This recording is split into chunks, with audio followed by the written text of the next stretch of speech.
Um aluno hoje me ligou perguntando: e aí, professor, qual o seu conselho que o senhor dá para melhorar as vendas em 2017? O senhor que discute empreendedorismo, o senhor que dá sugestões.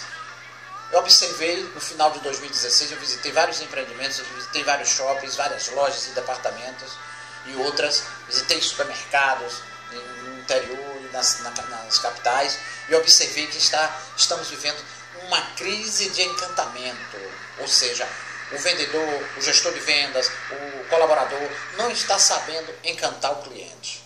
É isso que precisa, uma abordagem encantadora, não é uma abordagem